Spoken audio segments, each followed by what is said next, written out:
Hello नमस्कार दोस्तों, Ankit Yadav classes में आपका हार्दिक स्वागत, अभिनंदन एवं वंदन है। आइए आज देखेंगे हम लोग वर्णमाला, एकदम ट्रिक के साथ देखेंगे दोस्तों। बस वीडियो के अंत तक आप बने रहिएगा। एक ऐसा ट्रिक बताएंगे जो आप कभी जीवन में नहीं भूलेंगे।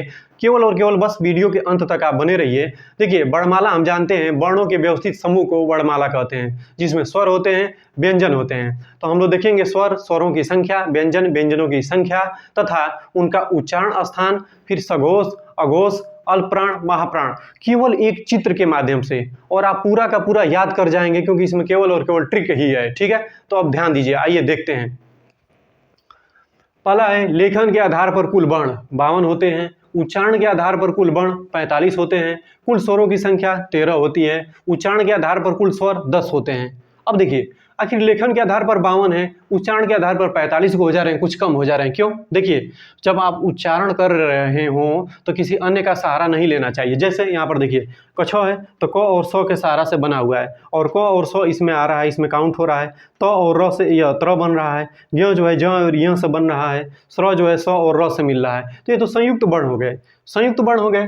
संयुक्त वर्ण का मतलब कि क और स इसमें पहले से ही गिन दिया गया है, क को और स को जो है गिन दिया गया है पहले से ही। ठीक है, तो इसका मतलब कि कछा जो है क स से मिल रहा है, तो कछा भी गिना जा चुका है, इसलिए इन चारों को निकाल देंगे। किसके आधार पर? जब उच्चारण के आधार पर कुल वर्ण गिनेंगे तब। ठीक है, अब देखिए, लेखन के आधार पर कुल 52 को होते हैं, इसको गिन लेते हैं कि 52 हो रहे हैं कि नहीं। क ख ग घ अंग, यानी 5 5 10 5 15 5 20 50 25 गिन लीजिए इसे। 1 2 3 4 5 6 7 8 9 10 11 12 13 14 15 16 17 18 19 20 21 22 23 24 25 26 27 28 29 30 31 32 33 34 35 36 37 38 39 40 41 42 43 44 45 46 47 48 49 50 51 52। कुल संख्या कितनी हो रही है? लेखन के आधार पर कुल वर्ण 52। अब उच्चारण के आधार पर निकालना है हमको। उच्चारण करेंगे तो किसी अन्य का सहारा नहीं लेना चाहिए, तो उसको निकाल देंगे जो सहारा ले रहा है। जैसे कछौ त्र ज्ञा और स्र सहारा ले रहा है, इसको निकाल देंगे हम। और यहाँ पर री अंग अह किसी दूसरे के सहारा से बन रहे हैं, जैसे ओ हो से बन रहा है, ओ न से बन रहा है, र और पर छोटी मतलब री ऐसे बन रहा है। इन तीनों जो है कहीं ना कहीं किसी दूसरे के सहारा से बन रहे हैं, इन तीनों को भी निकालना होगा। तो इन तीनों को निकाल दिए, और इन जो है 1 2 3 4 इन चारों को निकाल दिए। 4 3 7 को हम निकाल दिए, तो 7 को निकाल देंगे 52 में से, तो कितना बचेगा? 45। ठीक है, इसलिए उच्चारण के आधार पर कुल वर्ण कितने हो गए? 45। अब देखिए, कुल स्वरों की संख्या कितनी है? 13। गिन लीजिए यहाँ से यहाँ तक 13। 1 2 3 4 5 6 7 8 9 10 11 12 13 13 को है। लेकिन उच्चारण के आधार पर कुल स्वर कितने हैं? तो इन तीनों को निकालना पड़ेगा, दूसरों के सहारा से बन रहे थे, तो 10 को बचेंगे। कितने बचेंगे? 10 को। 1 2 3 4 5 6 7 8 9 10 10 को बचेंगे। तो आप काउंट कर लिए आराम से। तो ये प्रश्न आपसे पूछ सकता है कि लेखन के आधार पर कुल वर्ण कितने होंगे, उच्चारण के आधार पर कुल वर्ण कितने होंगे, कुल स्वरों की संख्या कितनी होगी, उच्चारण के आधार पर कुल स्वर कितने होंगे। इसको जो है आप देख लीजिएगा। ठीक है, अब आगे जो है कुछ चीजें देख लीजिए। जैसे ड और ढ जो है, इसको द्विगुण, ताड़जातन या उत्क्षिप्त जो है बोलते हैं इसको, ड और ढ को, ये ख्याल रहे। ठीक है, उसके बाद देखिए, ये जो है संयुक्त वर्ण है, कछ त्र ज्ञा और जो स्र है। ठीक है, अब देखिए, अंत अस्थ और उष्म वर्ण। अंत अस्थ य र ल व को अंत अस्थ बोलते हैं। उष्म वर्ण स स स ह, यानी बाणा स मूर्धन्य स छोटा सा और हरवा को उष्म वर्ण बोलते हैं। इस चीज को ख्याल रखिएगा। अब देखिए, और जो आप पढ़ते हैं उसमें ए ऐ ओ औ संयुक्त स्वर है। क्या है? संयुक्त स्वर। और उसमें अंग और अ जो है अयोगवा है, अयोगवा। तो इतना चीज तो आप देख लिए। अब आइए हम देखते हैं उच्चारण स्थान को। ठीक है, और उच्चारण स्थान और अघोष अल्प प्राण, अघोष महाप्राण, इसको भी देखेंगे, और ये भी एक ट्रिक के साथ। तो अघोष अल्प प्राण देखने के लिए कम से कम एक चीज आपको जान लेना चाहिए। सघोष किसे कहते हैं? श्वास का कंपन। जब बोल रहे हो तो श्वास का कंपन हो रहा हो तो वहाँ सघोष वर्ण होगा। ठीक है, अगर हम बोल रहे हैं श्वास का कंपन नहीं हो रहा है तो वहाँ पर अघोष वर्ण होगा। सघोष को घोष भी लिख देता है कभी कभी, और जब कंपन न हो तो वहाँ पर अघोष वर्ण होगा। अब अल्प प्राण देखिए, जब हम बोल रहे हैं तो कम हवा का प्रयोग करेंगे तो वहाँ पर अल्प प्राण होगा। प्राणवायु, कम प्राणवायु का प्रयोग करेंगे तो महाप्राण। जब अधिक हवा का प्रयोग करेंगे तो उसे जो है महाप्राण कहेंगे। अधिक हवा का जब बोलते समय प्रयोग करेंगे तो उसे महाप्राण कहेंगे। इतना चीज ख्याल रहे। ठीक है, अब देखिए, हम पढ़ेंगे अब उच्चारण स्थान।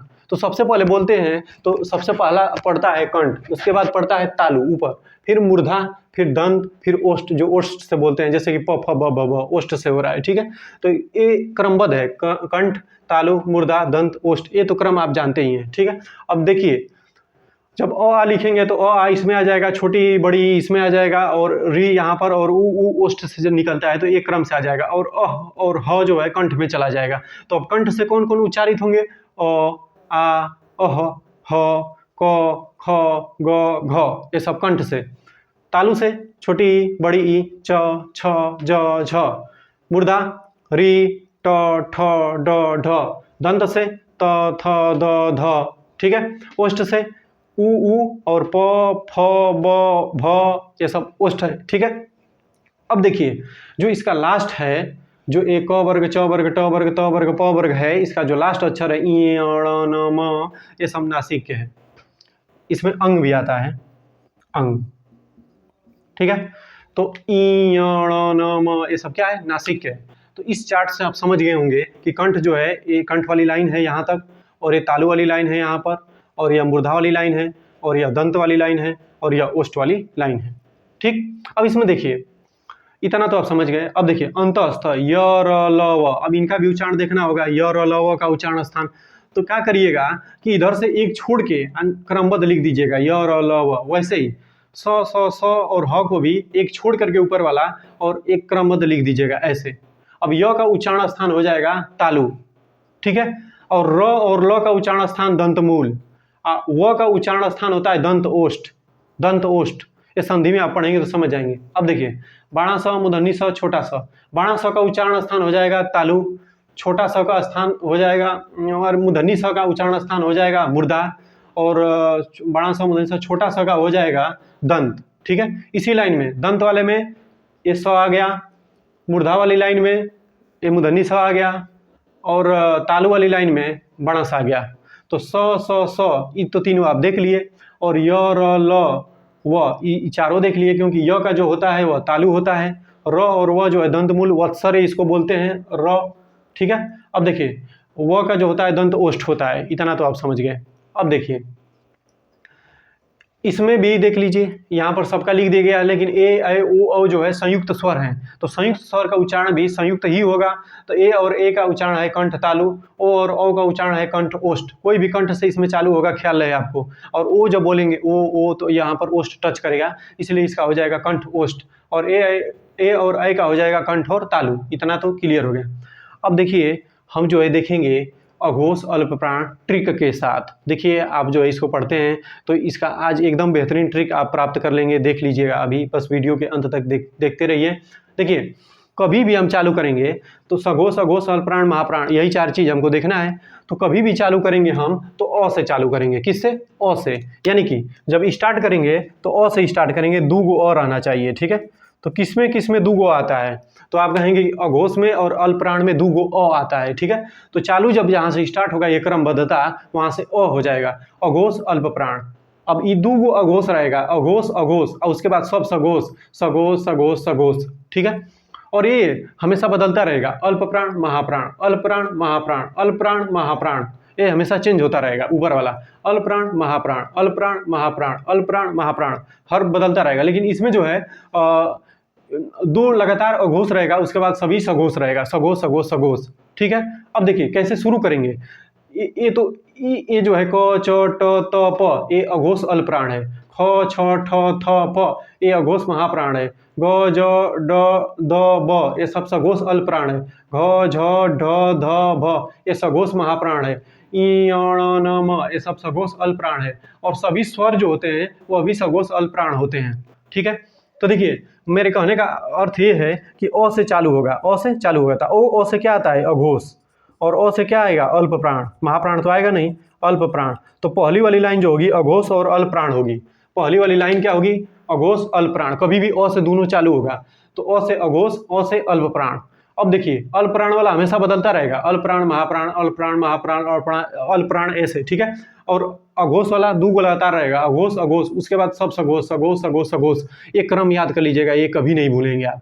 बस इतना ख्याल रखिए कि अ से चालू होगा तो अ से यह अघोष हो गया, अ से यह अल्प प्राण हो गया। अब ये ऊपर वाला बदलता रहेगा, नीचे वाला दो गो एक ही जैसा रहेगा, दो ठे, और उसके बाद तीनों जो है एक सेम एक जैसा सघोष सघोष सघोष रहेगा। अब इतना तो क्लियर हो गया। अब देखिए ये यहाँ से यहाँ तक आप देख लिए। अब देखिए य, र, ल, व, य, र, ल, व को यहाँ लिख दीजिए, य, र, ल, व। ये सभी जो हैं सभी जो है सघोष अल्प प्राण होते हैं, यानी अंतिम वाला में सभी आ जाते हैं। य र ल व इस अंतिम वाले में सभी आ जाते हैं, सघोष अल्प प्राण हो जाते हैं। और सभी स्वर भी इस अंतिम वाले में आ जाते हैं, सघोष अल्प प्राण हो जाते हैं। यानी सभी स्वर और य र ल व सघोष अल्प प्राण हो जाते हैं। यानी कि इसका भी हम लोगों ने देख लिया। अब स ह को लिखिए। स ह को मत लिखिए क्योंकि ह सघोष महाप्राण होता है, एक अपवाद में समझ लीजिए। स ठीक है। ये सभी जो है इसका उल्टा, ये क्या था सघोष अल्प प्राण, तो इसका उल्टा क्या होगा अघोष महाप्राण, इसका उल्टा हो जाता है। ठीक है, सघोष है तो अघोष, अल्प प्राण है तो महाप्राण। ये सब क्या है तीनों, ये अघोष महाप्राण है। कितना अच्छा चीज़ है। अब देखिए, अब एक बार इसको रिपीट कर देते हैं, आप समझ जाएंगे मेरे कहने का आशय क्या है। ध्यान दीजिए, कहने का आशय यही है कि ये क्रमबद्धता अ से चालू होगा तो अ से अघोष, अ से अल्प प्राण आएगा। ठीक है, दो गो अघोष अघोष लगातार रहेगा, बाकी सघोष सघोष सघोष रहेगा। और देखिए हमको यहाँ से यहाँ तक पूरा देखना है तो अंतःस्थ जो है य र ल व, यहाँ उल्टा यहाँ पर लिख दीजिएगा य र ल व, और यह अंतिम वाला जो है यही वाला यह वाला होगा। ठीक है, तो अंतिम वाला हमारा क्या होता है सघोष अल्प प्राण, तो यह भी होगा सघोष अल्प प्राण। ये सभी के सभी क्या हो जाएंगे सघोष अल्प प्राण। और जब यह सघोष अल्प प्राण हो गया तो इसका उल्टा यह होता है तो अघोष महाप्राण, इसका उल्टा यह क्या हो जाएगा अघोष महाप्राण। तो इन दोनों को आपने देख लिया। ठीक है, और यह अंतिम वाला सबको ले लेता है, जितने बचे खुचे हैं, जैसे हमारा स्वर है सभी स्वर इसी में आ गए अंतिम वाले में। ये सघोष अल्प प्राण में सभी स्वर आ गए, सभी स्वर क्या होते हैं सघोष अल्प प्राण, इसी में आ गए। और इसी में यह भी आ गया य र ल व। अब बस हमको स ह को देखना था और यह देख लिया गया, क्योंकि इसका उल्टा यह होता है स जो है अघोष महाप्राण होता है, और ह जो है थोड़ा बाद में आता है सघोष महाप्राण होता है। ठीक है, अब देखिए दोस्तों, अगर इसको समझ गए होंगे तो ये चार्ट जो है आप बना लीजिएगा, बहुत आपके लिए महत्वपूर्ण होगा। ठीक है, हमने इसमें देखा उच्चारण स्थान के साथ साथ अघोष अल्प प्राण का जो चार्ट ट्रिक था उसको देखा हमने, और स्वर और व्यंजनों की संख्या को देखा। और ये आप कभी नहीं भूलेंगे, इसको जो है आप एक बार जो है कोशिश कर लीजिएगा। अगर कोई आपसे पूछ दे कि जौ क्या है, जौ पूछ दिया आपसे, तो आप जौ का वर्ग खोजिएगा, यह च वर्ग में आता है, च छ जौ तीसरे नंबर पर है। तो तीसरे नंबर पर स्टार्ट होगा अ से, तो अघोष अघोष, फिर सघोष सघोष हो जाता है तो सघोष हो गया, जौ क्या हो गया सघोष हो गया। अब देखिए स्टार्ट होता है अ से, तो अल्प प्राण महाप्राण अल्प प्राण, तो जौ क्या हो गया अल्प प्राण हो गया। यही हमारा ट्रिक है, कहने का आशय यही है। आप इसी से आसानी से पहुंच जाएंगे। अघोष अघोष दो को शुरू में रहेगा, फिर सघोष सघोष सघोष रहेगा, और लास्ट वाला लाइन इसको य र ल व को और सभी स्वर को भी एग्जिस्ट कर लेगा अपने अंदर। ठीक है, इतना आप समझ गए होंगे। और मिलेंगे आपसे अगले वीडियो में, तब तक हमारे चैनल को भी सब्सक्राइब कर दीजिएगा। इस वीडियो को ज़रूर देखिएगा। धन्यवाद।